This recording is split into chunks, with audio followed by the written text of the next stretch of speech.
अस्सलाम वालेकुम students, I hope कि आप सब खैरियत से होंगे।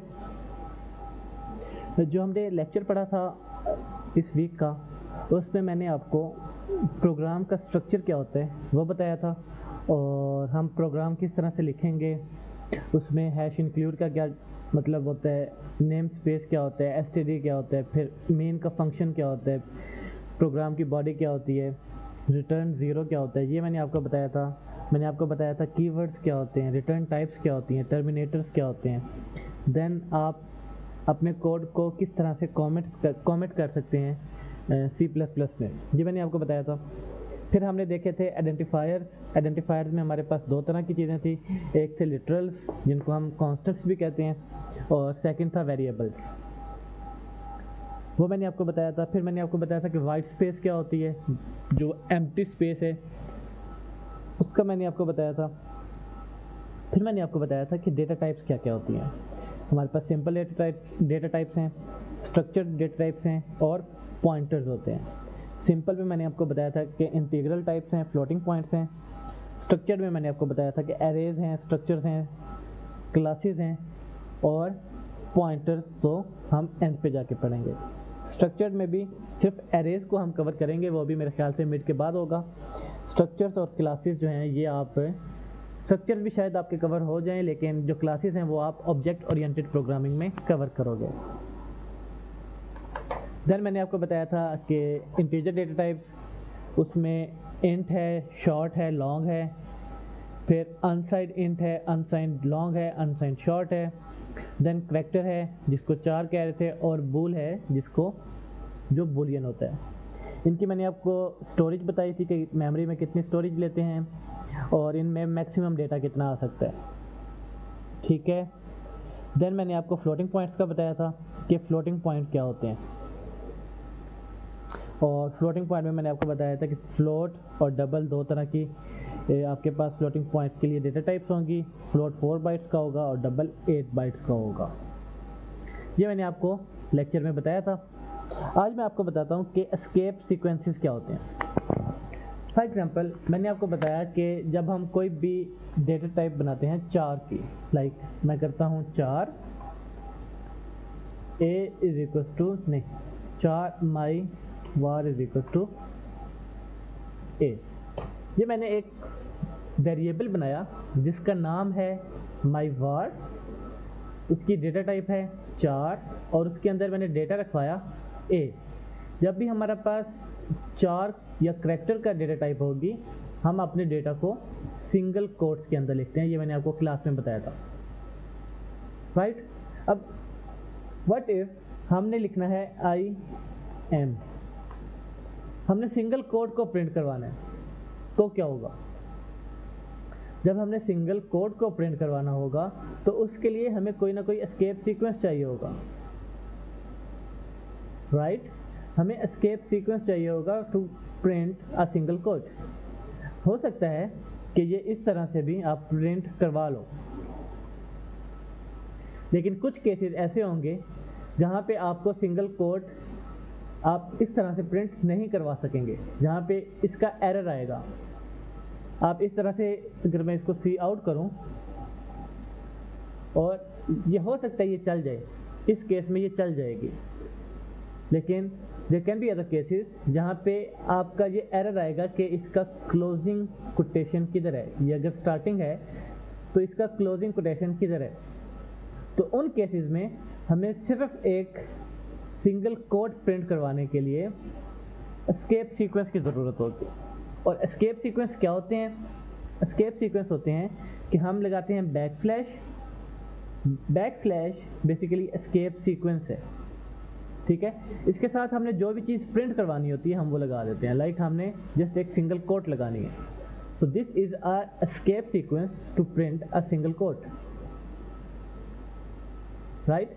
अब अगर मुझे सिंगल कोट, इसको मैं इस तरह से नहीं लिखना चाह रहा, तो मैं इसको लिखूंगा see out I am a boy.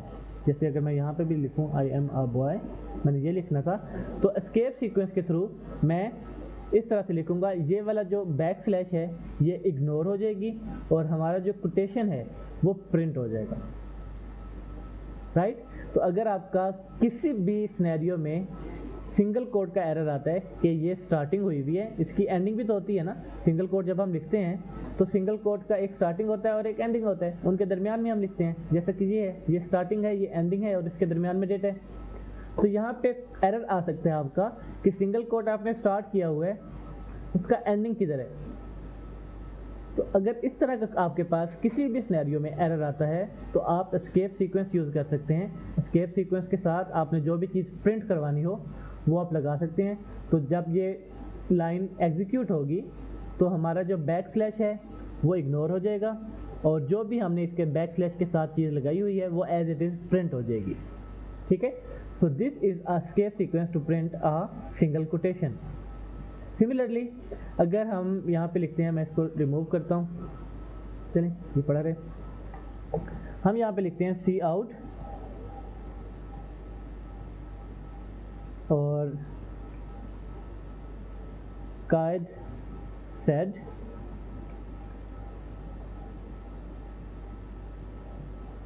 Unity is strength और कोटेशन, ठीक है। हमने लिखा कि हम एक कोटेशन लिख रहे हैं कायद-ए-आज़म की, यूनिटी इज स्ट्रेंथ व्हाटएवर। सो हम एक कोटेशन लिख रहे हैं तो कोटेशन के लिए हमारे पास कोटेशन मार्क्स होते हैं, तो ये उन्होंने बोला था और हमने ये प्रिंट करवाना है। अब अगर हम इस पूरे सेंटेंस या इस इंस्ट्रक्शन के स्ट्रक्चर को देखें तो क्या हो रहा है। मैंने आपको बताया कि जब भी आप स्ट्रिंग को प्रिंट करवा रहे होते हैं तो वो हम डबल कोट्स में लिखते हैं। डबल कोट्स आपके स्टार्ट होते हैं, आप अपना स्ट्रिंग लिखना शुरू कर देते हो, जहाँ पे आपकी स्ट्रिंग ख़त्म होती है, जहाँ पे आपका टेक्स्ट ख़त्म होता है, हम डबल कोट्स को क्लोज कर देते हैं। और डबल कोट्स जब क्लोज होती हैं तो दैट मीन्स कि हमारा टेक्स्ट कंप्लीट हो गया, ठीक है। अब हम इस लाइन के ऊपर आते हैं, हमारा डबल कोट स्टार्ट हो गया, ये प्रिंट नहीं होगा। हमारा जो डबल कोट्स होते हैं वो प्रिंट नहीं होते, उनके अंदर वाली जो भी चीज़ है वो प्रिंट होती है।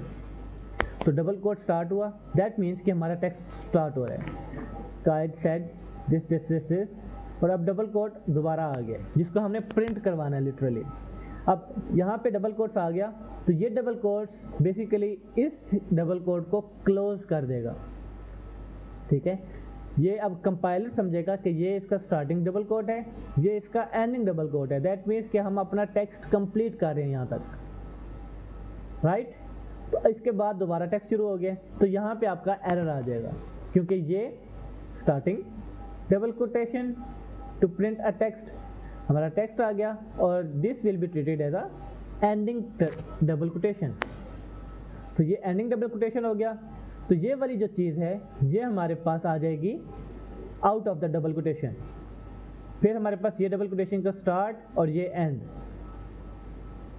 ठीक है। तो अब ये वाले डबल कोटेशन हमने एज इट इज़ प्रिंट करवाने हैं, ये वाले डबल कोटेशन हमने एज इट इज़ प्रिंट करवाने हैं और ये हमारा एंडिंग डबल कोटेशन है, ये हमारा स्टार्टिंग डबल कोटेशन है। तो इस तरह के केस में भी हम एस्केप सीक्वेंस ही यूज़ करेंगे to print this double quotation as it is. तो हम क्या करेंगे, इसके साथ जस्ट बैक स्लैश लगा देंगे, इसके साथ जस्ट बैक स्लैश लगा देंगे। अब क्या होगा, ये हमारे पास स्टार्टिंग डबल कोटेशन हो गई, ये हमारे पास डबल कोटेशन का एस्केप सीक्वेंस हो गया। इसमें क्या होगा, ये एस्केप सीक्वेंस इग्नोर हो जाएगा और double quotation as it is print हो जाएगी। एस्केप सीक्वेंस इग्नोर हो जाएगा और double quotation as it is print हो जाएगी, तो ये हमारे पास एंडिंग डबल कोटेशन बन जाएगी, ठीक है।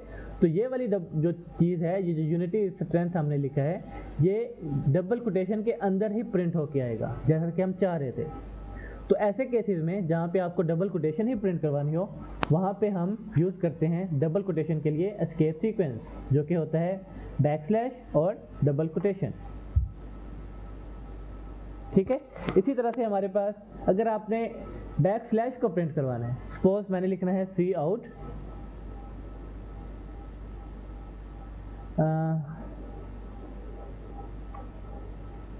x बाय y, ये हमने प्रिंट करवाना है,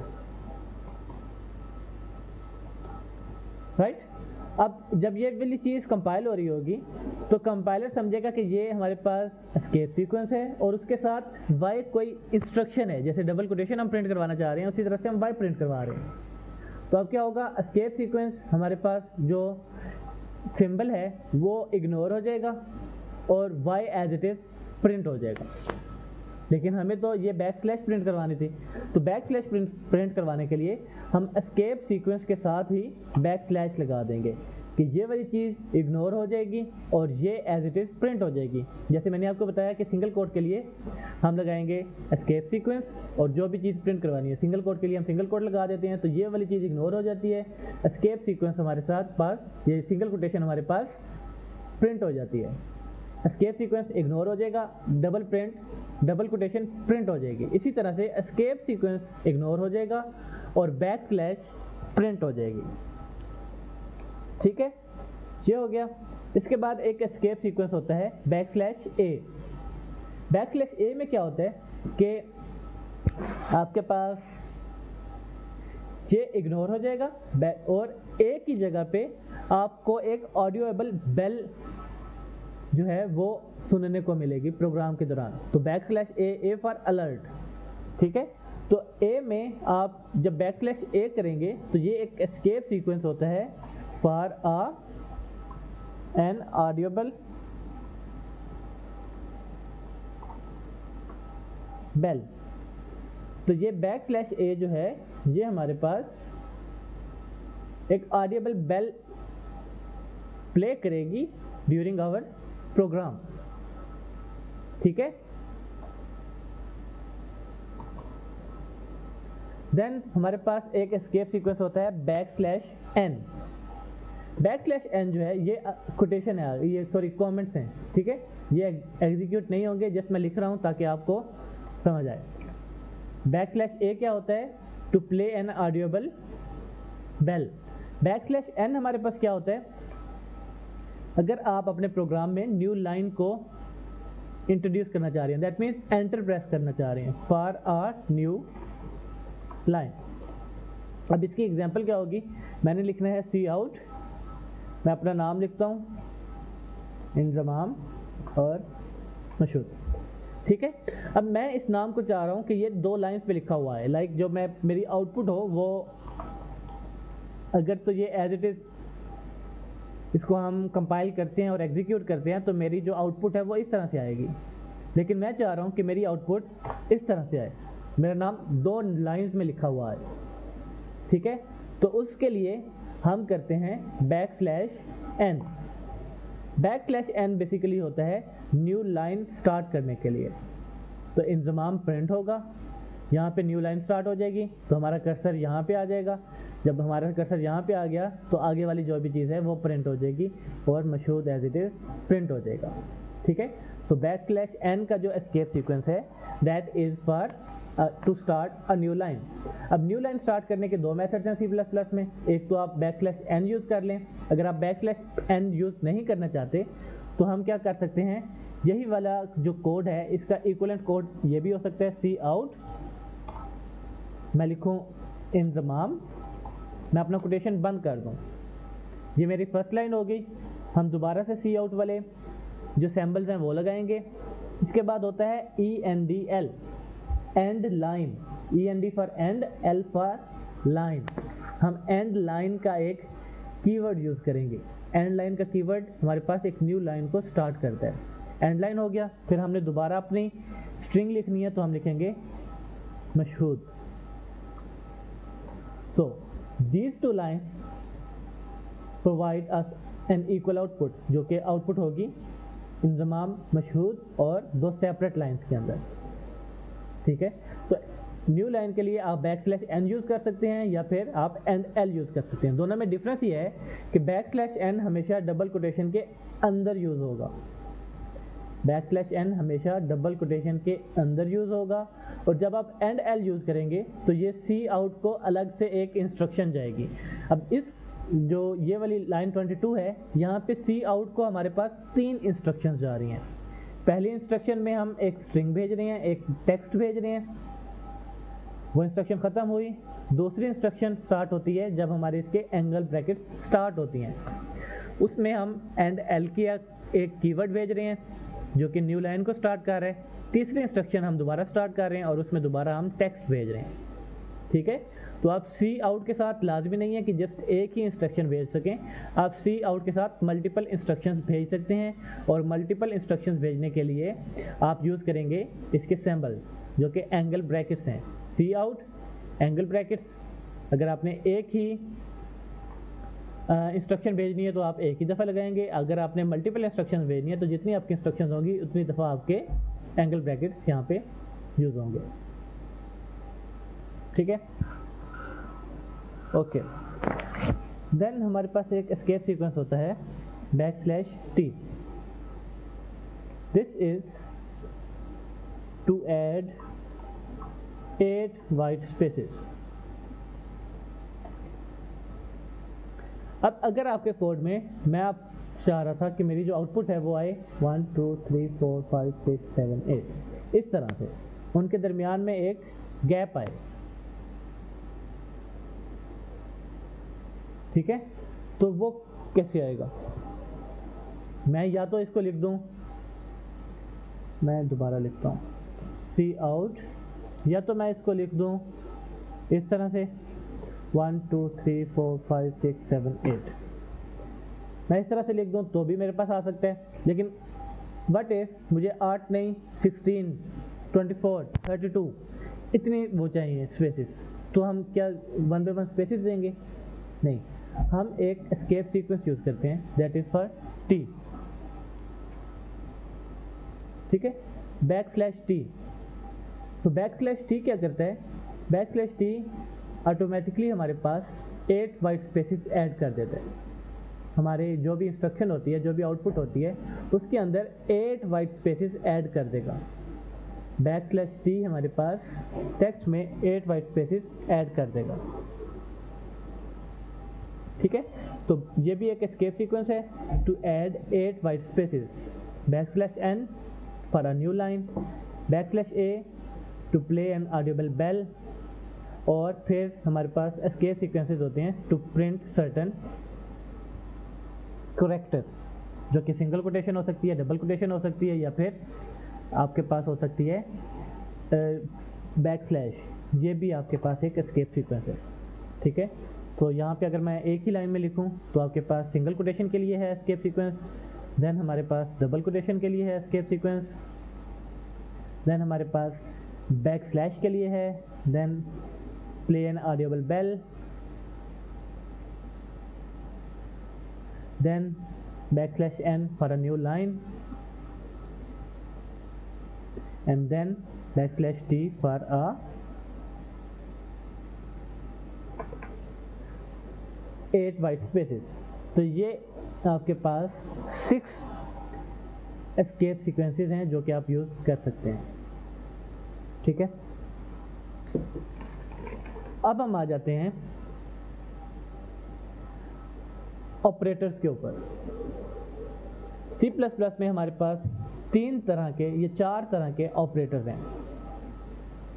ऑपरेटर्स इन C++। नंबर 1 पे हैं अरिथमेटिक ऑपरेटर।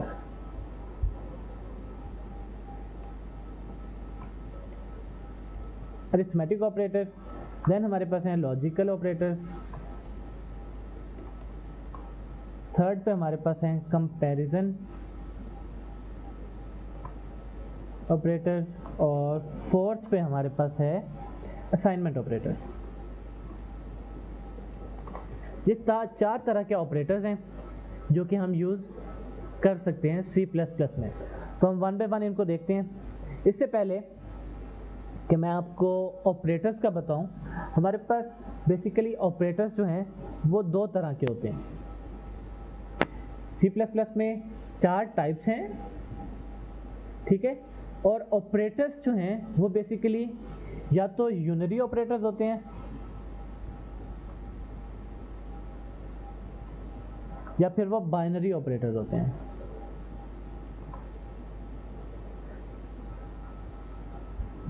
यूनरी ऑपरेटर्स क्या हैं? यूनरी ऑपरेटर्स हैं जहाँ पे हमें ऑपरेंट क्या होता है? जिसके ऊपर ऑपरेशन परफॉर्म करना होता है। लाइक अगर मैं करता हूँ x प्लस वाई, तो यहाँ पे प्लस का जो साइन है, दिस इज एन ऑपरेटर। ये किस चीज के ऊपर अप्लाई हो रहा है? दो ऑपरेंट्स के ऊपर। ऑपरेंट्स क्या हैं? x एक ऑपरेंट है, y एक ऑपरेंड है। सो प्लस का ऑपरेटर क्या करेगा? जस्ट अ सेकेंड का।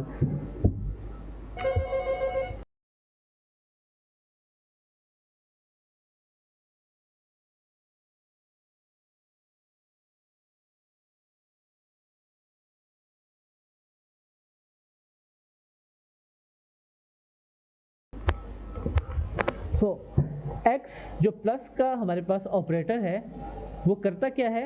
वो दो ऑपरेंट्स को ऐड करवाता है। तो प्लस का ऑपरेटर हमारे पास दो ऑपरेंट्स को ऐड करवा रहा है।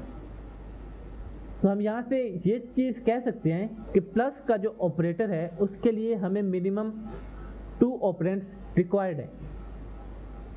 क्योंकि अगर मैं यहाँ पे लिखूँ x प्लस, तो इसका कोई मतलब नहीं है कि x एक ऑपरेंट है प्लस एक ऑपरेटर है, तो ये किस को ऐड करवा रहा है, तो इसका कोई मतलब नहीं है। सो प्लस का ऑपरेटर यूज करने के लिए हमें मिनिमम 2 ऑपरेंट्स रिक्वायर्ड हैं। तो इस तरह का ऑपरेटर्स जहाँ पे हमें मिनिमम 2 ऑपरेटर्स रिक्वायर्ड हों, उनको हम कहते हैं बाइनरी ऑपरेटर्स, जिनको परफॉर्म करने के लिए हमें मिनिमम 2 ऑपरेंट्स रिक्वायर्ड होते हैं। ठीक है? सो हमें प्लस का ऑपरेटर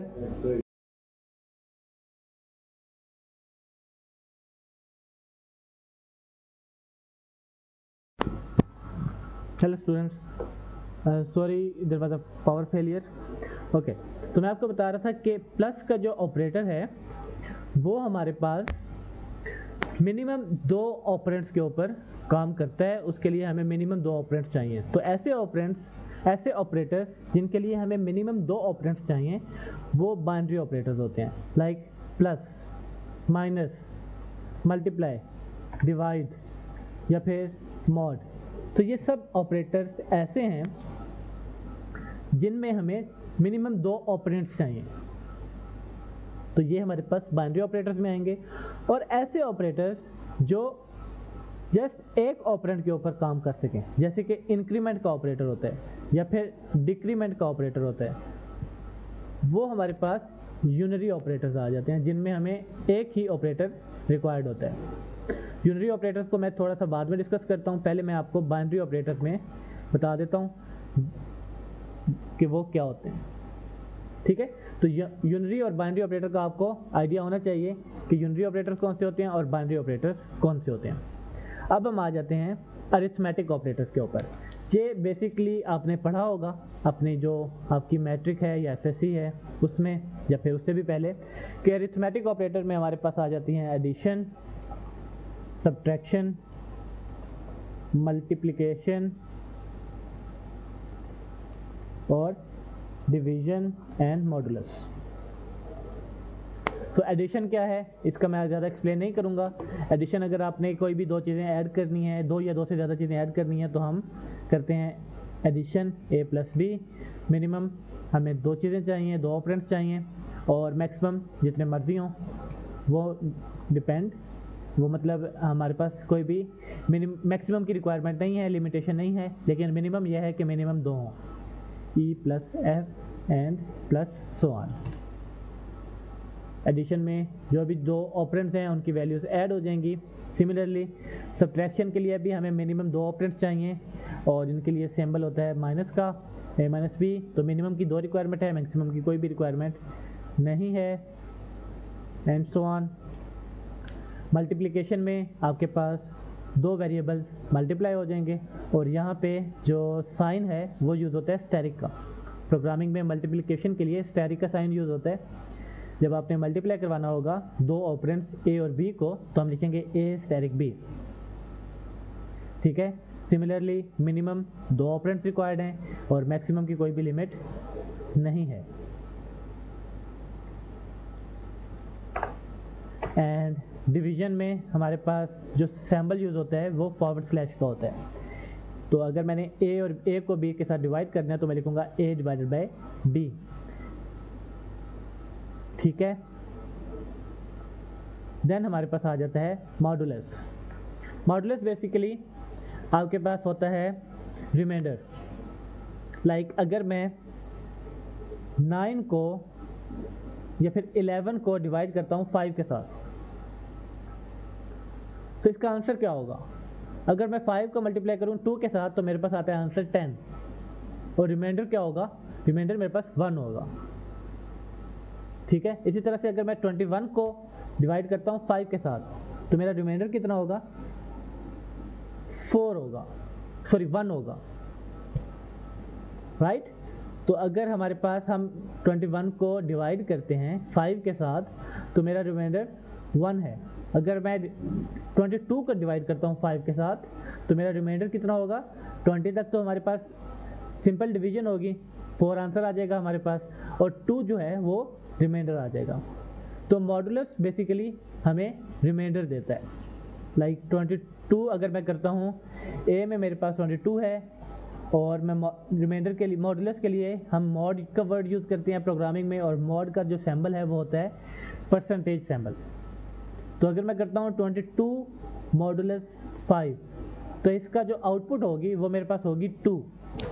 तो ये हमेशा हमारे पास जो भी रिमाइंडर होगा वो हमें प्रोवाइड करेगा। इसी तरह अगर मैं 2 और 2 मॉड 5 करता हूँ तो भी मेरे पास जो रिमाइंडर है वो 2 ही आएगा, क्योंकि 200 तक तो हमारे पास क्लीन डिवीजन हो रही है, हमारे पास कोई ना कोई आंसर आ रहा है, राइट। तो जो भी रिमाइंडर होगा उस क्लीन आंसर के बाद वो बेसिकली आपका मॉडुलस ऑपरेटर की आउटपुट होगी, राइट। तो ये 5 तरह के ऑपरेटर्स हैं इन अरिथमेटिक ऑपरेटर्स।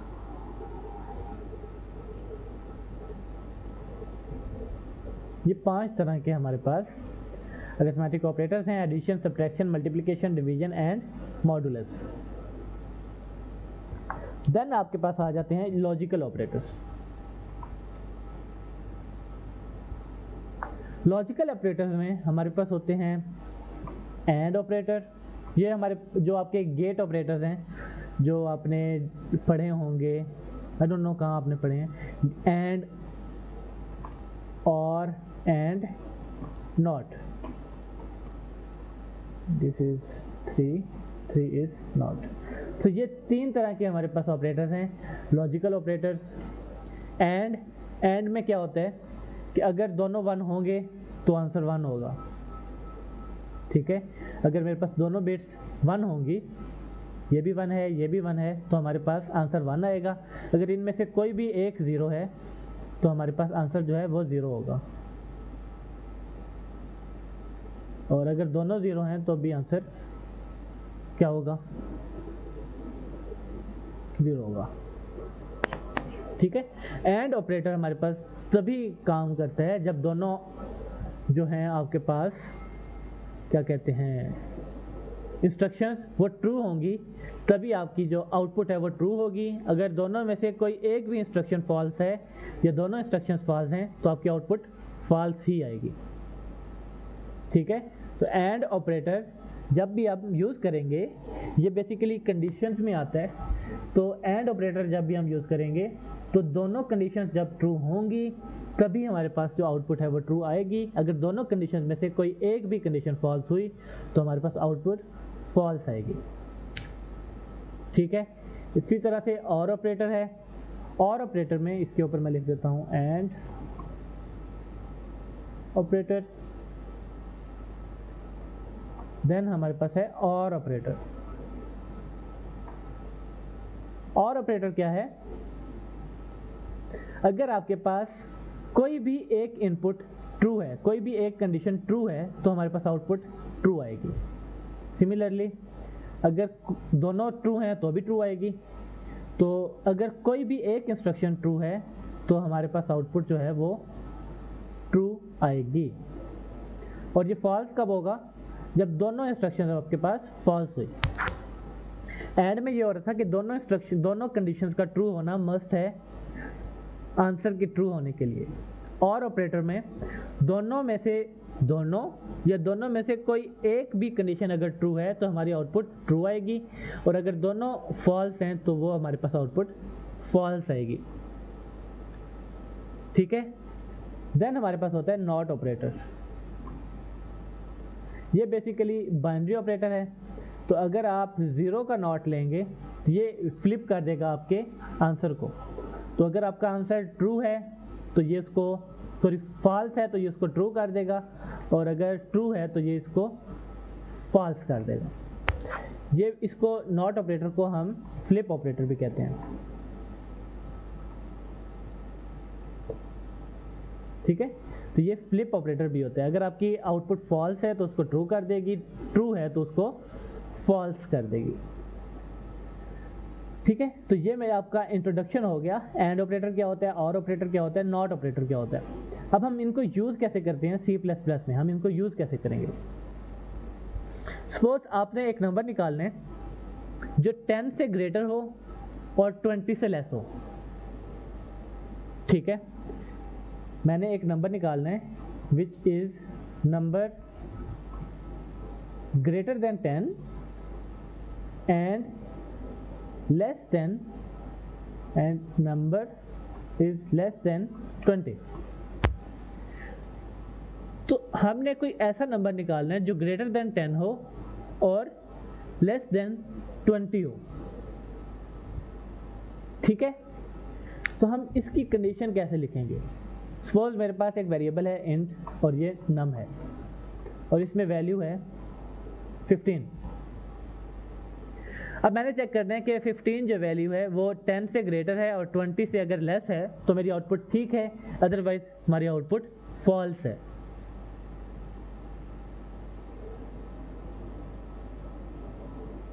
नहीं, ये जो एग्जांपल है ये यहाँ पे नहीं आएगी, ये कंपैरिजन में चली जाएगी। हम करते हैं हाँ ओके, हम एक एग्जांपल सेट करते हैं। हमारे पास है int num is equal to 1। ठीक है। अब num में हमारे पास 1 पड़ा है। हमने चेक करना है कि अगर num में 1 पड़ा है, अगर num की वैल्यू 1 है तो हमने प्रिंट करवाना है हेलो वर्ल्ड, और अगर num में 1 नहीं है तो हमने प्रिंट करवाना है क्या प्रिंट करवाना है, हेलो हाईटेक। ठीक है। तो हमारे पास प्रॉब्लम क्या है, if value in num is 1 print hello world, if value in num is not 1 print hello high tech। तो अगर तो वो 1 है तो हमने प्रिंट करवाना है हेलो वर्ल्ड, अगर वो 1 नहीं है तो हमने प्रिंट करवाना है हेलो हाई टेक।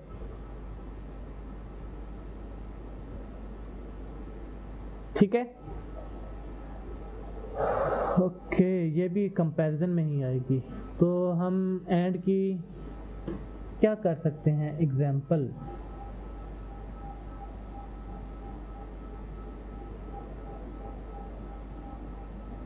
ओके ठीक है, वो पहले एग्जाम्पल मैं ठीक लिख रहा था, वो हमारे पास एंड में ही आएगी। तो अगर मैं जस्ट रिवर्ट करूं बैक पेज, राइट। तो अगर आपके पास इस तरह की चीज़ें हैं, इसमें बेसिकली आपका लॉजिकल भी आ रहा है, कंपैरिजन भी आ रहा है। तो मैं आपको जस्ट लॉजिकल का बता देता हूँ, कंपैरिजन भी आपका कवर हो जाएगा। तो हमने चेक करना है कि अगर नंबर जो है वो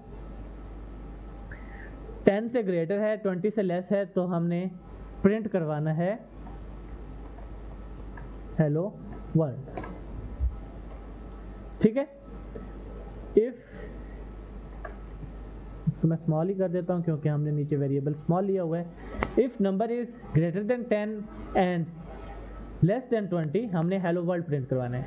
नाउ हमारे पास नंबर है 15, तो इसके लिए 15 इस कंडीशन के अंदर मैप हो रहा है क्योंकि ये 10 से ग्रेटर है, 20 से लेस है, तो हमारे पास जो प्रिंट है वो हेलो वर्ल्ड होना चाहिए।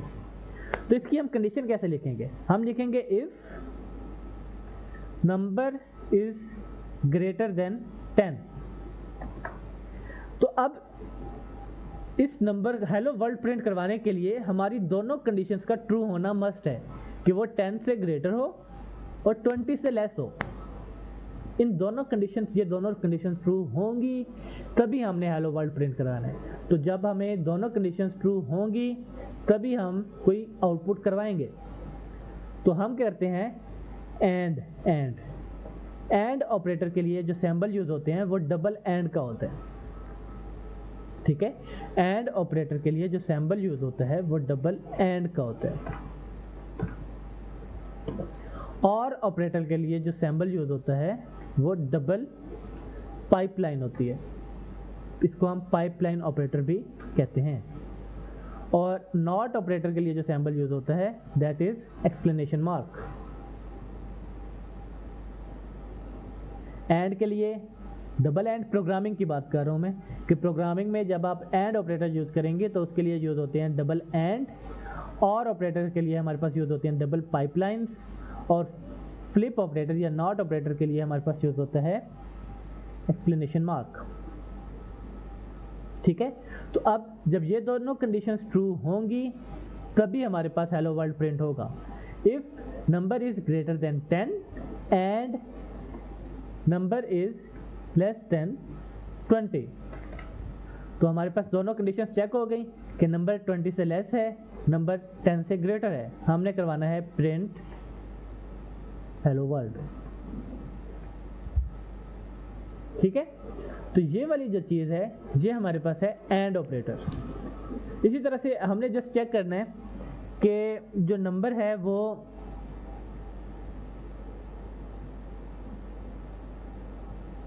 या तो 10 से ग्रेटर है या 20 से ग्रेटर है। इफ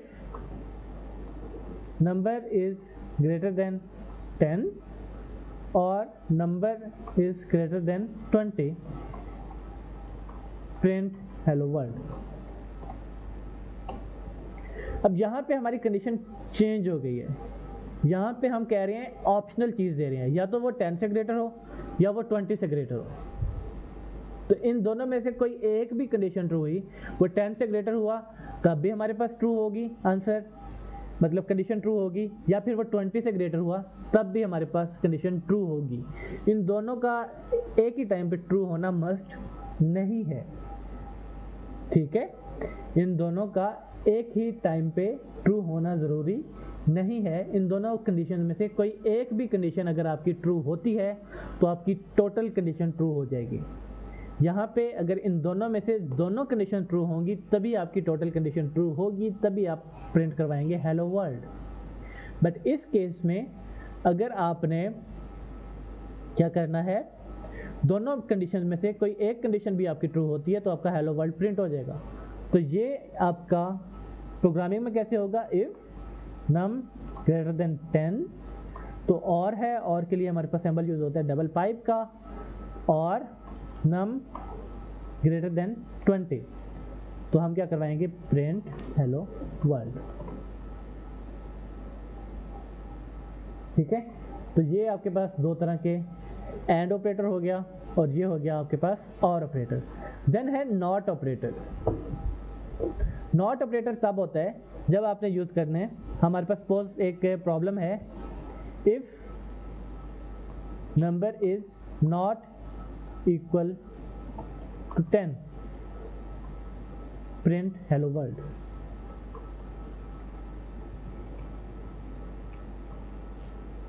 अब हमारे पास कंडीशन क्या है कि जब नंबर 10 नहीं होगा, दैट मीन्स कि 10 के अलावा जब वो कोई भी हो, कुछ भी हो, 11 हो, 9 हो, 100 हो, 0 हो, माइनस में हो, तब हमारे पास हेलो वर्ल्ड प्रिंट हो जाएगा।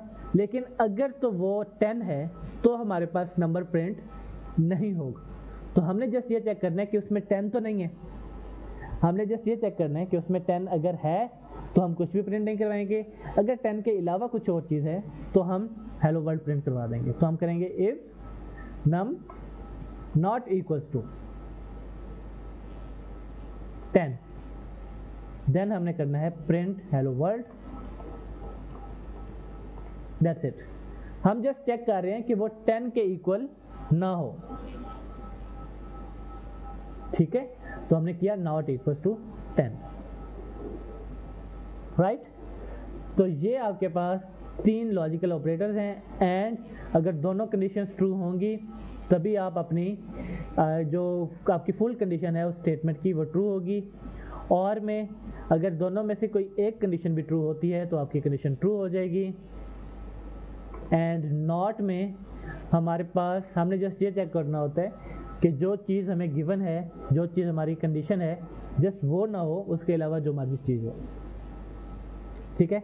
तो ये आपके पास 3 लॉजिकल ऑपरेटर्स हैं। देन हमारे पास आ जाते हैं कंपैरिजन ऑपरेटर्स।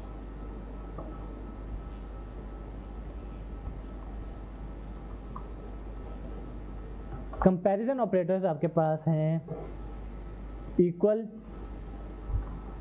नॉट इक्वल, जो मैंने अभी यूज किया ऊपर,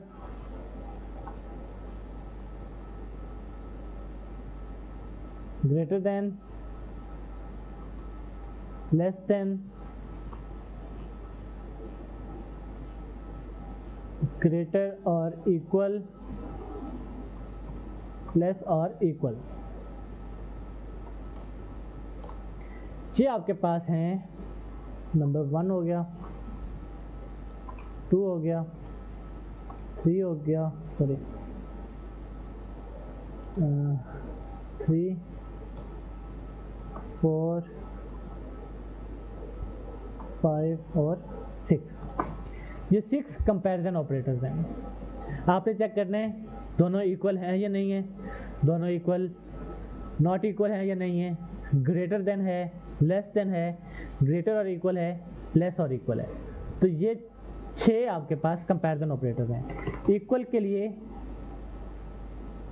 हम यूज करते हैं जो ऑपरेटर, वो होता है डबल इक्वल्स,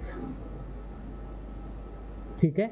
जब भी हमने दो चीज़ों को चेक करना होगा कि वो इक्वल हैं या नहीं हैं, तो हम डबल इक्वल यूज करेंगे। लाइक ए हमारे पास है 10, बी हमारे पास है 20, ले आए। ठीक है, मैं आ जाता हूँ, ठीक है। b इज इक्वल टू 10 है, ठीक है। मेरे पास 2 वेरिएबल्स हैं, a में भी 10 है, b में भी 10 है। अब मैंने चेक करना है कि दोनों इक्वल हैं या नहीं है, तो मैं क्या लिखूंगा, मैं लिखूंगा a इक्वल टू b। अगर तो ये दोनों इक्वल होंगे मेरे पास आंसर ट्रू आ जाएगा, अगर ये इक्वल नहीं होंगे तो मेरे पास आंसर फॉल्स आ जाएगा। ये वाली चीज़ एंड ऑपरेटर्स, ये चीज़ हम यूज़ करते हैं जब हम इफ़ एल्स की स्टेटमेंट्स लिख रहे होते हैं अपने प्रोग्रामिंग में। जब हम इफ़ एल्स की स्टेटमेंट्स लिख रहे होते हैं, हम वहाँ पे ये कंपैरिजन और लॉजिकल ऑपरेटर्स यूज़ कर रहे होते हैं, क्योंकि वहाँ पे हमने कंडीशंस चेक करनी होती हैं डिफरेंट।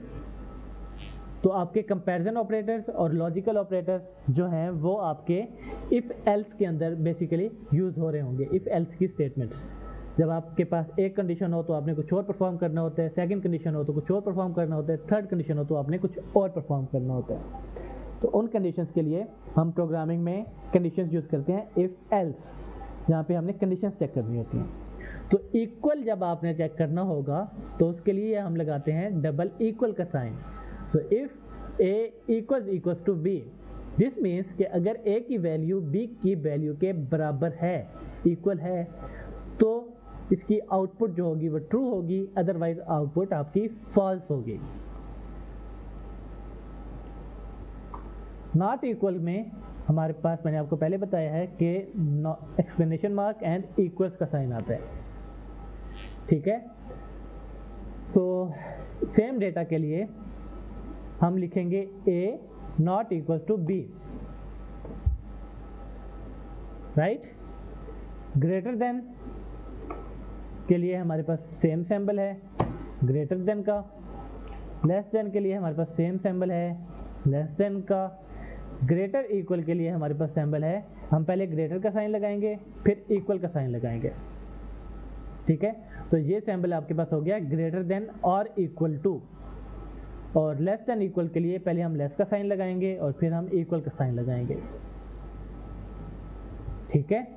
लेस देन और equal, greater than and equal, less than, greater than, और ये आपके पास हो गया नॉट इक्वल, और ये हमारे पास हो गया इक्वल के साइन।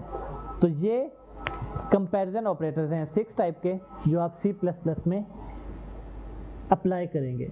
और मैंने आपको बताया कि कंपैरिजन ऑपरेटर और लॉजिकल ऑपरेटर्स हम इफ एल्स की स्टेटमेंट में यूज़ कर रहे होते हैं, ठीक है। देन हमारे पास लास्ट ऑपरेटर जो हैं वो बच गए असाइनमेंट ऑपरेटर। असाइनमेंट ऑपरेटर में सबसे पहले आपके पास आ जाता है equal, then plus equal, minus equal, multiply equal, divide equal,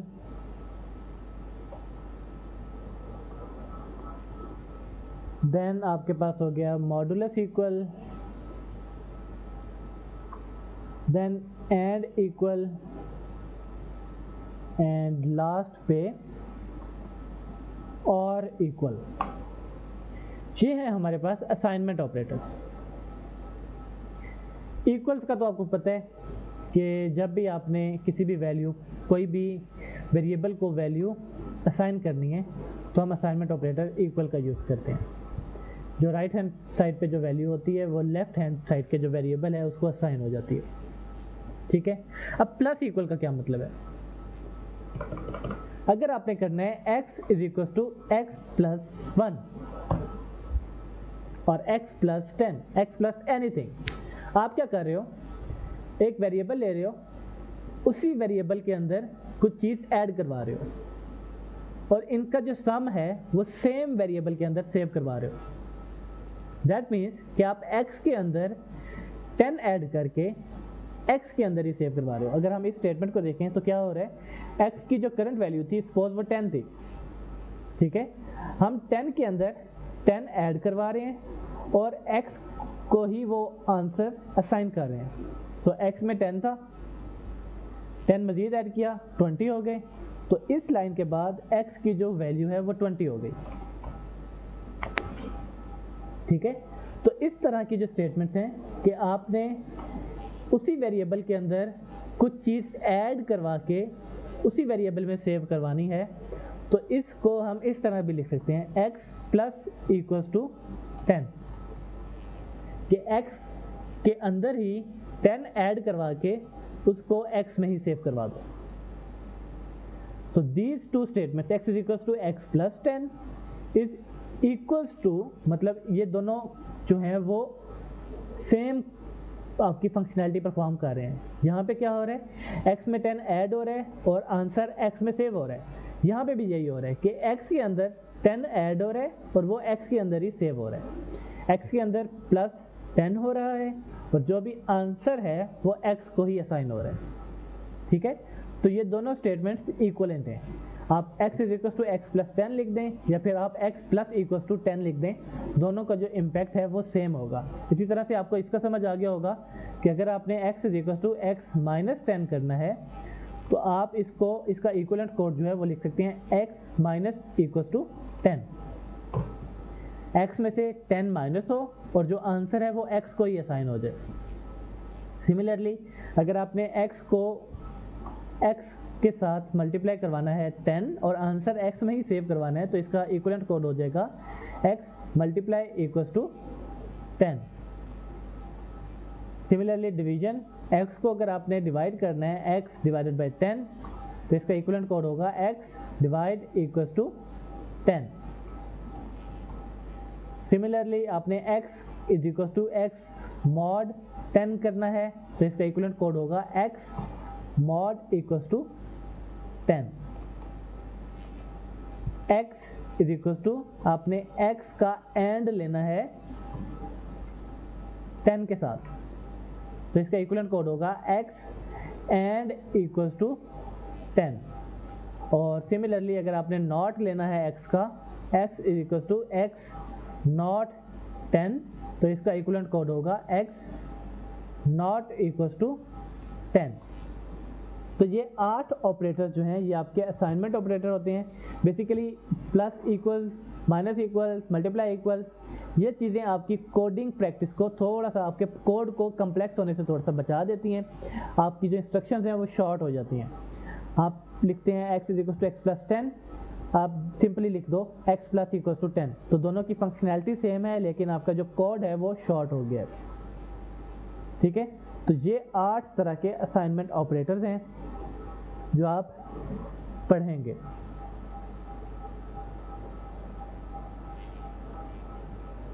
ठीक है,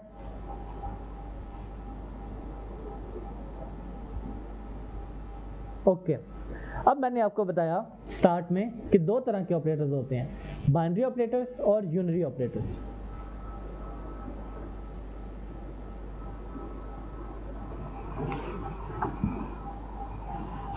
यूनरी की स्पेलिंग देख लीजिएगा, UNIARY है या UNARY है, ये आप लोग कंफर्म कर लीजिएगा एक दफ़ा। यूनरी, मैंने आपको बताया कि बाइनरी ऑपरेटर में हमारे पास 2 ऑपरेंड्स रिक्वायर्ड होते हैं, x और y, और उनके दरमियान पे जो भी हमने ऑपरेशन परफॉर्म करना है उसका सैम्बल आ जाता है। यूनरी ऑपरेटर में मैंने आपको बताया था कि हमारे पास जस्ट एक ही ऑपरेंड होता है और उसके ऊपर हम कोई फंक्शन परफॉर्म करते हैं। ठीक है, तो इसको मैं आप कवर करता हूँ। हम आ जाते हैं यूनरी ऑपरेटर पे। इसमें 2 तरह के ऑपरेटर्स हैं, इंक्रीमेंट ऑपरेटर और डिक्रीमेंट ऑपरेटर। ठीक है, मैं इनको साइड बाय साइड लिख लेता हूं ताकि इजी रहे। इंक्रीमेंट ऑपरेटर या डिक्रीमेंट ऑपरेटर। अब इंक्रीमेंट ऑपरेटर क्या है? मेरे पास है x की वैल्यू x = 1। ठीक है, मैंने x में वैल्यू करनी है 2, तो मैं क्या करूंगा, x में इनिशियल वैल्यू है 1, मैं x में वैल्यू करना चाह रहा हूं 2, तो इसके 2 मेथड हैं। एक मैं लिख लूं x = x + 1, मैं ये लिख लूं। इनफैक्ट 3 तरीके हैं। x में 1 था, मैंने x को करना है 2, तो इसके 2 ऑपरेटर्स हैं, 3 मेथड्स हैं। या तो मैं x के अंदर +1 कर दूं और x में ही वैल्यू सेव करवा लूं, तो x में 1 था, 1 + 1 2, तो x की वैल्यू होगी 2। अगर मैं ये नहीं करना चाहता, मैं शॉर्टेस्ट वे में कर सकता हूँ, x + = 1। तो x में 1 था, उसमें 1 ऐड हुआ, x की वैल्यू हो गई 2, जो मैंने अभी आपको असाइनमेंट ऑपरेटर बताया। यहाँ पे एक थर्ड मेथड भी है, क्योंकि हम यहाँ पे जस्ट एक ही ऑपरेटर है और उसकी वैल्यू को अपडेट करना चाह रहे हैं। हमें कोई 2 ऑपरेंड्स को जो है वो ऐड नहीं करवाना, हमारे पास एक ही ऑपरेंड है, हम उसकी वैल्यू को अपडेट करना चाह रहे हैं। तो हम कर रहे हैं, यहाँ पे कर सकते हैं x++, x की जो भी वैल्यू थी उसमें ++ कर दो। दैट मीन्स उसको ++ का मतलब होता है कि उसमें +1 ऐड कर दो, उसको नेक्स्ट डिजिट पे ले जाओ, उसमें 1 का इंक्रीमेंट कर दो। ठीक है, तो ये तीनों स्टेटमेंट्स, ये वाली 109, लाइन नंबर 109, लाइन नंबर 110 और लाइन नंबर 111, तीनों स्टेटमेंट्स आपकी x की जो वैल्यू 1 थी उसको 2 कर रही हैं। ठीक है, x में क्या था, 1 था, 1 में 1 ऐड किया, x की वैल्यू हो गई 2। x में 1 था, 1 में 1 ऐड किया, x की वैल्यू हो गई 2। x में 1 था, उसको ++ किया, तो x में 1 ऐड हो गया, x की वैल्यू होगी 2। अगर मैं यहाँ पे कमेंट करूँ तो इस लाइन के बाद x विल बी 2, इस लाइन के बाद x विल बी 2, और सिमिलरली इस लाइन के बाद x विल बी 2। तो ये तीनों लाइंस हमारे पास x में +1 का इंक्रीमेंट कर रही हैं। तो इनमें से सबसे शॉर्टेस्ट वे क्या है, ये है, हम x को ++ कर देते हैं। जो हम ये वाला फॉर्मूला यूज़ करते हैं या ये वाला सिंटैक्स यूज़ करते हैं, ये हम बेसिकली लूप्स के अंदर यूज़ कर रहे होते हैं। जब आप लूप्स पढ़ेंगे, for loop, while loop, do while loop, तो हम वहाँ पे क्या कर रहे होते हैं, इंक्रीमेंट्स कर रहे होते हैं। तो इंक्रीमेंट्स हम इस तरह से करेंगे। इसी तरह अगर मैं यहाँ पे कर दूँ x + 2, तो अब x के अंदर इंक्रीमेंट 2 का होगा। अगर हम प्लस प्लस करते हैं तो x के अंदर +1 का इंक्रीमेंट होगा, लेकिन अगर हम x + 2 करते हैं तो हमारे पास इंक्रीमेंट जो है वो 2 का होगा। तो x + 2 करेंगे, x के अंदर 1 था तो +2 का इंक्रीमेंट होने के बाद x में जो वैल्यू आएगी वो 3 की आएगी। ठीक है, तो ये हो गया आपका इंक्रीमेंट ऑपरेटर। मैं जस्ट प्लस प्लस ही करता हूँ और x हमारे पास 2 हो जाएगा। अब हम आ जाते हैं डिक्रीमेंट ऑपरेटर। ये आपको समझ आ गया होगा। x = 1 है, हमने इसकी वैल्यू डिक्रीमेंट करनी है। दैट मीन्स हमने करना है x = x - 1। तो यहाँ पे x की वैल्यू क्या हो जाएगी, x = 0 हो जाएगा। अगर हम x में 1 था, 1 में से 1 माइनस किया तो x की वैल्यू 0 हो गई। सिंपलेस्ट वे ये है। देन हम इसको इस तरह से भी कर सकते हैं, x - 1। इसके बाद भी x की जो वैल्यू है वो 0 हो जाएगी, क्योंकि x में 1 था, 1 में से 1 माइनस किया तो हमारे पास वैल्यू आ गई 0। इसको हम सेम x माइनस माइनस कर सकते हैं। तो x में जो भी वैल्यू थी उसमें -1 कर दो। सो यहाँ पे भी x = 0 हो जाएगा। तो ये तीनों स्टेटमेंट्स भी हमारे पास इक्वल है। x में हम तीनों स्टेटमेंट्स x में 1 का डिक्रीमेंट कर रही हैं, x की जो भी वैल्यू थी उसमें से -1 कर रही हैं। ठीक है, तो ये तीनों स्टेटमेंट्स सेम है। सबसे सिंपलेस्ट ये है, लेकिन सबसे शॉर्टेस्ट ये है। तो हम माइनस माइनस और प्लस प्लस की जो सिंटैक्स है ये बेसिकली यूज़ कर रहे होते हैं किसमें, लूप्स में। जब आप फॉर लूप्स पढ़ेंगे, वाइल लूप पढ़ेंगे, डू वाइल पढ़ेंगे, जो लूप्स हैं आपकी, वहाँ पे हम ये सिंटैक्स यूज़ करेंगे। ठीक है, नाउ यहाँ इनके दो और केसेस भी हैं, x++ और x के दो और केसेस हैं, वो मैं आपको बता देता हूँ। हम करते हैं x++। ये थोड़ा सा ट्रिकी है, वो आपने समझना है। x++, मेरे पास है x = 1 और मैं करता हूँ x++, और इसमें मैं आंसर करता हूँ c = x++ करता हूँ मैं। ठीक है, x में वैल्यू क्या है 1, मैं कर रहा हूँ c = x++। आंसर क्या होना चाहिए,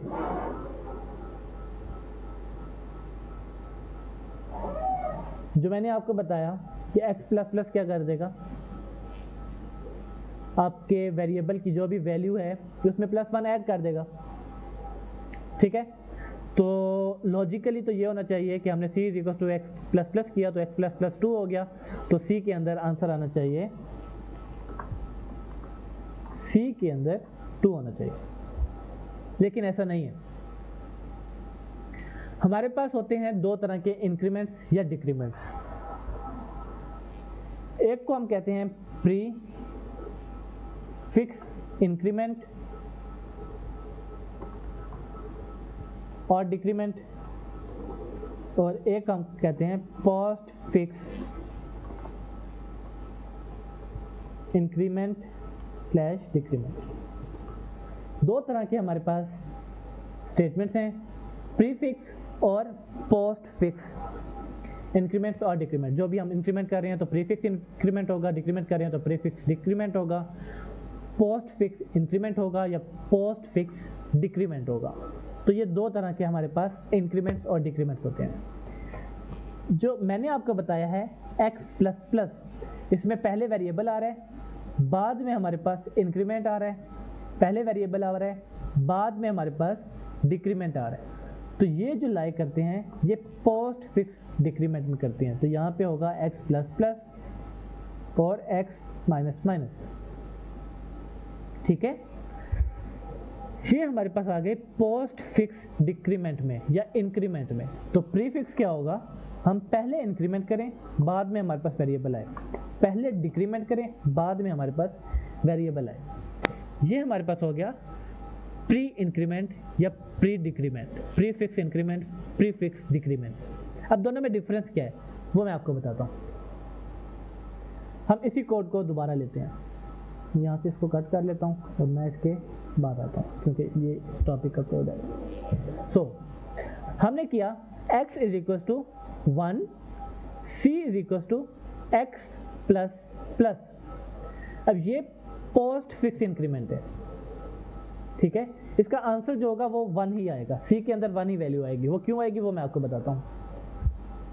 हमने किया c is equal to x। अब x की इस वक्त वैल्यू क्या है, इस वक्त वैल्यू 1 है, ठीक है। तो c के अंदर 1 आ गया, बट x की जो वैल्यू है वो अपडेट हो गई है। 1 उसकी थी, वो अब 2 हो गई है। तो अगर हम यहाँ पे दोबारा से इसको मैं इस तरह से करता हूँ, मैं इसको कोड में लिखता हूँ, मैं करता हूँ int x is equal to 1, मैं करता हूँ c is equal to x plus plus, और मैं करता हूँ c आउट c की वैल्यू और c आउट x की वैल्यू। मेरे पास x में 1 पड़ा था, मैंने c में किया x प्लस प्लस। अब मैं c की वैल्यू प्रिंट करवा रहा हूँ, मैं x की वैल्यू प्रिंट करवा रहा हूँ। तो मैंने आपको बताया कि x में वैल्यू थी 1, उसमें इंक्रीमेंट हुआ बाद में, that is a post fix increment,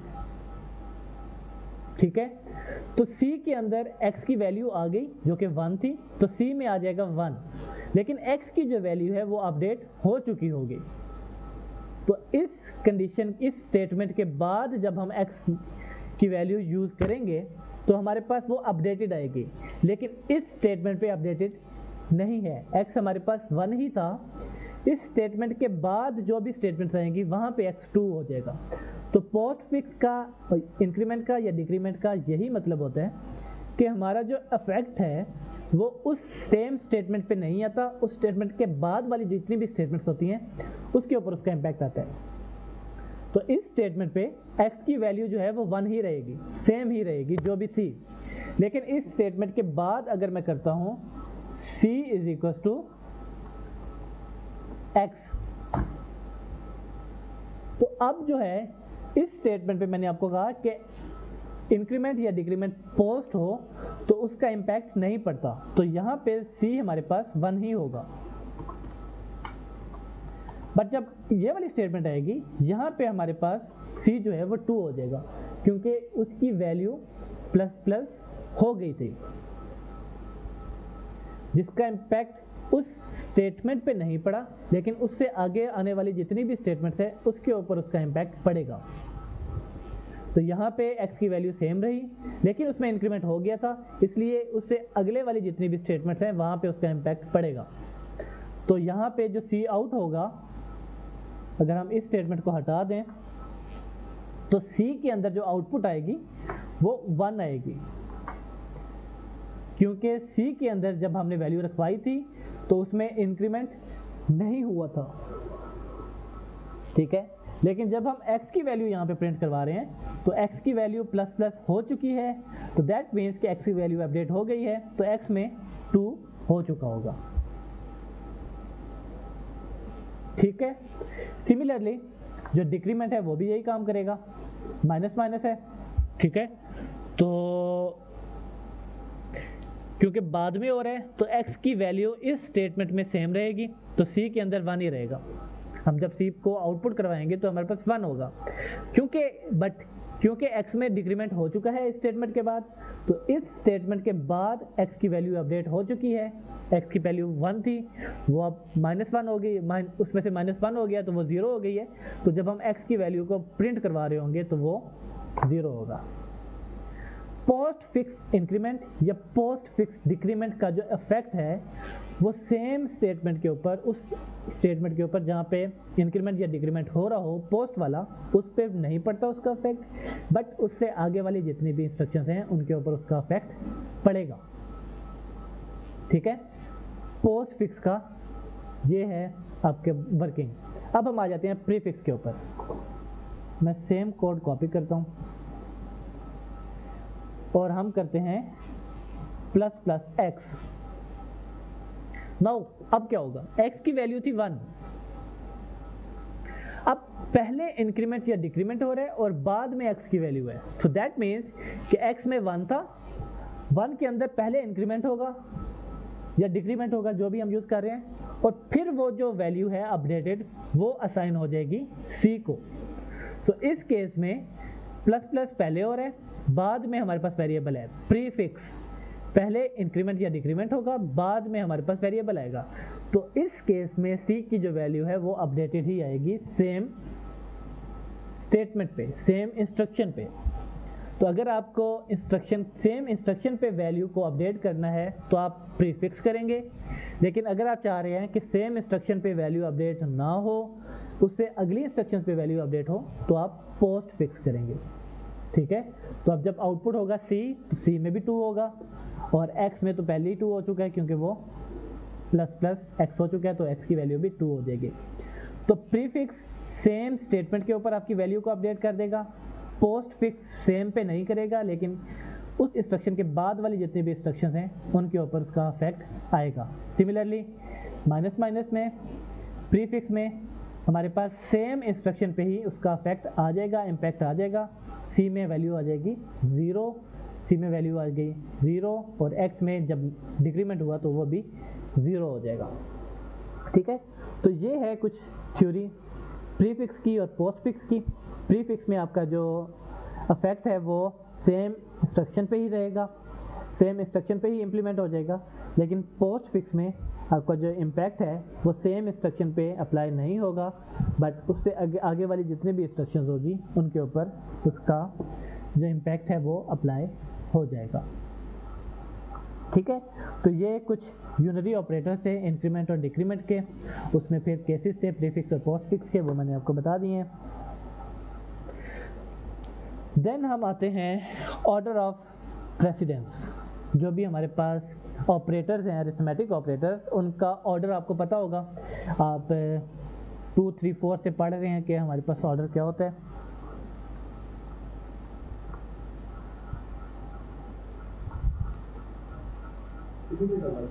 पता नहीं, आइडिया नहीं मुझे, 10 बजे तक शायद आ जाता है, आने वाला होगा। Okay, order of precedence. Order of precedence में ये है कि अगर आपके पास मल्टीपल जो हैं ऑपरेटर्स हैं, सपोज प्लस है, माइनस है, मल्टीप्लिकेशन है, डिवीजन है, मॉड है, तो ये हमारे पास और वो हैं ऑपरेटर्स हैं।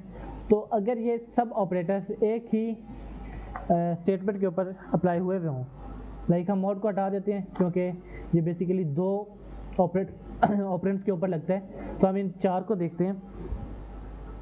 तो अगर हमारे पास स्टेटमेंट है 3 multiply by 7 minus 6 plus 2 multiply by 5 divided by 4 plus 6, तो ये मेरे पास एक स्टेटमेंट है जिस पे चारों ऑपरेटर्स यूज हो रहे हैं। तो पहले कौन सा सॉल्व होगा? तो सबसे पहले हमारे पास आपको पता है कि मल्टीप्लिकेशन या डिवीजन सबसे पहले ये सॉल्व होते हैं और उसके बाद प्लस माइनस सॉल्व होते हैं। ठीक है, तो सबसे पहले मल्टीप्लिकेशन और डिवीजन सॉल्व होगी, उसके बाद प्लस माइनस सॉल्व होगी, जहाँ पे भी हमारे पास ऑपरेटर जो हैं वो आएंगे। तो सबसे पहले मल्टीप्लिकेशन है तो ये सॉल्व हो जाएगी, तो हमारे पास आ जाएगा 21 माइनस 6 प्लस, अब इन 2 ऑपरेटर्स के ऊपर जो है वो अप्लाई हुए हैं मल्टीप्लिकेशन और डिवीजन, तो सबसे पहले ये सॉल्व होगा। तो इन दोनों में से कोई भी आप सॉल्व हो जाए, दोनों की सेम होती है, तो जो पहले आ जाए वो सॉल्व होता है। तो प्लस 10 डिवाइडेड बाय 4 प्लस 6, तो फर्स्ट आइटरेशन में ये होगा। सबसे पहले मल्टीप्लिकेशन हम सॉल्व कर रहे हैं, ठीक है, तो ये जब सॉल्व होगी फिर ये आ गया, फिर हमारे पास आ गया ये सॉल्व हो जाएगी क्योंकि इसमें मल्टीप्लिकेशन और डिवीजन नहीं है, तो ये सॉल्व एज इट इज़ हो जाएगी। तो 21 माइनस 6 दैट इज़ 15 प्लस, अब यहाँ पे डिवीजन आ गई है तो पहले डिवीजन सॉल्व होगी, तो 10 divided by 4 that is almost 2.5, I don't know if it's correct और फॉल्स, और प्लस आ जाएगा, प्लस आ जाएगा 6, तो ये सब प्लस हैं तो सेम ऑर्डर पे हो जाएगा, तो 17.5 और प्लस 6 दैट इज़ 23.5। तो इस तरह से हमारे पास जो मल्टीप्लिकेशन है और डिवीजन है उसकी प्रेसिडेंस सबसे ज़्यादा होती है, सबसे पहले वो सॉल्व होंगे, फिर हमारे पास प्लस और माइनस जो भी पहले आ जाता है उनकी सेम होती है, तो जो भी पहले आएगा वो सॉल्व होगा। अब यहाँ पे एक चीज़ आती है कि हमने इस चीज़ को सबसे पहले सॉल्व करवाना है, तो इनसे भी ज़्यादा जो अगर मैं इसको ऑर्डर में लिखूँ तो सबसे पहले आ जाएगी मल्टीप्लिकेशन और डिवीजन, देन हमारे पास आ जाती है प्लस और माइनस।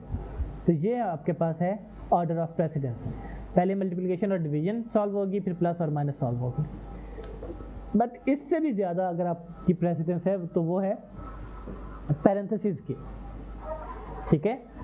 अगर मैं यहाँ पे पैरेंथेसिस ऐड कर दूँ, सपोज मैं यहाँ पे पैरेंथेसिस ऐड कर देता हूँ, तो अब पूरा सिनेरियो चेंज हो जाएगा। सबसे पहले जो सॉल्व होंगे वो पैरेंथेसिस सॉल्व होंगे। अब मल्टीप्लिकेशन से भी ज़्यादा अब जो प्रेसिडेंस है वो पैरेंथेसिस की है, ठीक है। तो अब ये सॉल्व होगा तो ये कैसे होगा, 3 मल्टीप्लाई बाय, अब हम मल्टीप्लाई को पहले सॉल्व नहीं कर रहे हैं, हम जस्ट पैरेंथेसिस को सबसे पहले सॉल्व करेंगे। तो 7 माइनस 6 दैट इज 1, मैं यहाँ पे भी पैरेंथेसिस ऐड कर देता हूँ, ठीक है। तो ये सॉल्व हो गया, अब ये मल्टीप्लाई हो गया, फिर प्लस, अब मल्टीप्लिकेशन की ज़्यादा है तो हम कर देंगे plus 2 multiply by 5 10 divided by, अब डिवाइडेड के बाद पैरेंथेसिस लगी हुई है तो पहले ये सॉल्व होंगी, डिवाइडेड बाय 10 ये सॉल्व होगी। अब नेक्स्ट केस में हमारे पास क्या होगा, मल्टीप्लिकेशन है तो मल्टीप्लिकेशन पहले हो जाएगी 3 प्लस यहाँ पे डिवीजन है तो डिवीजन पहले होगी 1, तो अब 4, तो हमारे पास आंसर आ गया 4। तो सबसे पहले हम सॉल्व कर रहे हैं पैरेंथेसिस को, पैरेंथेसिस के बाद प्रेसिडेंस होगी मल्टीप्लिकेशन या डिवीजन की, और सबसे एंड पे प्रेसिडेंस होगी आपकी प्लस और माइनस की, ठीक है। तो ये बताने का मकसद ये है कि आप जब भी कोई ऐसी स्टेटमेंट लिखें जहाँ पे आपने कोई भी चीज़ सॉल्व करनी हो, जहाँ पे आपके ऑपरेंड्स एक से ज़्यादा हों, तो बेटर ये है कि उनको पैरेंथेसिस के अंदर लिखा जाए ताकि कोई भी कंफ्यूजन ना आए। सपोज मैंने ये चीज़ करवानी थी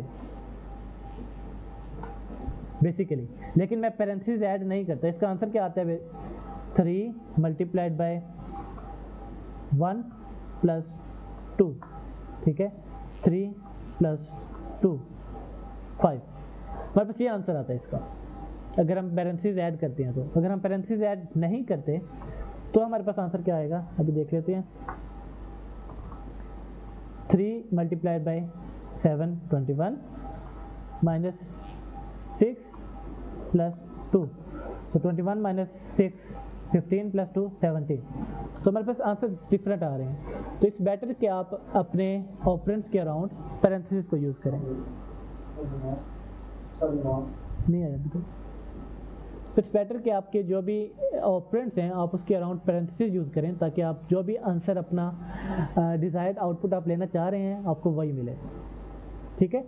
तो ब्रैकेट पैरेंथेसिस जो हैं, ब्रैकेट्स जो हैं, इनका जो यूजेज है वो बहुत क्रूशियल होता है, क्योंकि अगर आप ये यूज़ नहीं करेंगे तो आप जो अपनी डिज़ायर्ड आउटपुट थी उससे बहुत दूर चले जाएंगे, क्योंकि ऑर्डर यही रहेगा, पहले प्लस और डिवीजन सॉल्व होगी, फिर मल्टीप्लिकेशन एंड डिवीजन सॉल्व होगी, फिर प्लस एंड माइनस सॉल्व होगा। बट सबसे ज़्यादा प्रेसिडेंस जो है वो इंपॉर्टेंस जो है जो सबसे पहले सॉल्व होगी वो पैरेंथेसिस की होगी। तो इस बेटर कि आप अपने कोड में जब मल्टीपल ऑपरेंड्स यूज़ कर रहे हो लाइक दिस वन, तो आपने जो भी चीज़ पहले सॉल्व करवानी है उसके अराउंड आप पैरेंथेसिस लाजमी यूज़ करें, ठीक है। तो दैट्स इट, आज का लेक्चर यही था।